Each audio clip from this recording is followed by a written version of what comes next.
அதாவது ஒவ்வொருவருக்கும் அவருடைய தாய்மொழி ரொம்ப பெரியது.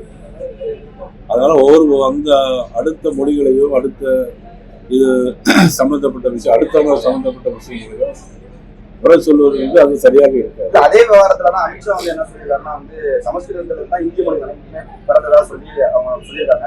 அப்ப இல்லாத கன்னடம் வந்து இப்ப எப்படி இந்த கன்னடத்தை எதிர்ப்பாங்க அப்படின்னு சொல்லியிருக்காங்க.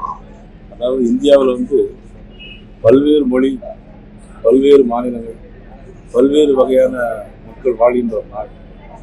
இதுல வந்து அதுல இருந்து இது பிறந்தது, இதுல இருந்து அது பிறந்தது அப்படின்னு சொன்னா அது வந்து எனக்கு அதுல வந்து நான் சொல்ல முடியாது. கமலோட தக்கலைப்பு பேச்சு இஷ்யூ வந்து கமல் வந்து ஒரு அரசியல் கட்சி தலைவரை தவிர்த்து அவர் ஒரு தமிழனா வந்து தமிழை உயர்த்தி தான் பேசியிருக்காரு. கர்நாடகாவில வந்து ஆளும் காங்கிரஸ் அரசும் எதிர்க்குது, எதிர்கட்சியான பிஜேபியும் எதிர்த்து எல்லாம் ஒரு அரசியல் கட்சியா பிஜேபியே ஆதரவு கொடுக்கலாம். தமிழை உயர்த்தி பேசினால் ஐநார் நாயகன் மட்டுமல்ல எல்லா அரசியல் கட்சியும் நிச்சயமாக கமலஹாசன் ஆதரவு கொடுப்பாங்க. ஆனா அடுத்த மொழியோடு சம்பந்தப்பட்டு பேசும்போது அது சரியாக இருக்காது.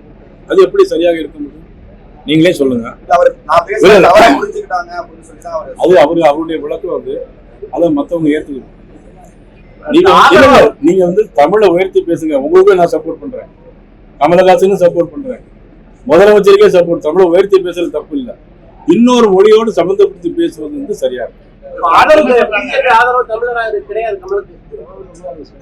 தமிழனுக்கு கமலுக்கு கிடையாது, கமலுடைய கட்சியும் கிடையாது. தமிழன் என்கிற முறையில் தமிழுக்கு எங்களுடைய ஆதரவு உண்டு. அவங்க என்ன சொல்றாங்கன்னா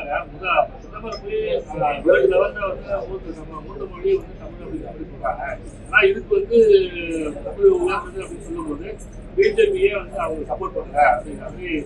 தமிழ் உயர்ந்ததுன்னா இப்பவும் சப்போர்ட் பண்றோம்.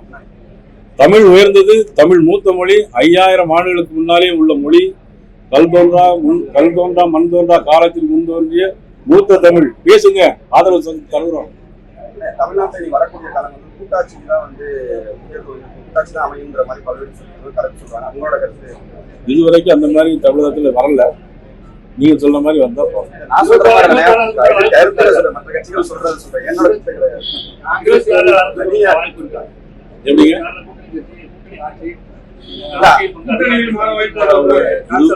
தமிழ்நாட்டில் இதுவரைக்கும் அந்த மாதிரி ஒரு வாய்ப்பு வரவில்லை. பார்க்கலாம். அமித்ஷா பேசும்போது கூட சொன்னாரு கூட்டணி ஆட்சி தேசிய ஜனநாயக ஆட்சி வரும்.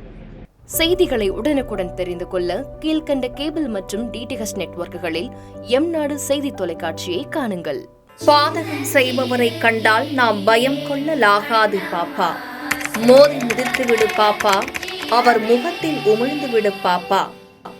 அண்மை செய்திகளை உடனுக்குடன் தெரிந்து கொள்ள இணைந்திருங்கள் எம்நாடு தொலைக்காட்சியுடன்.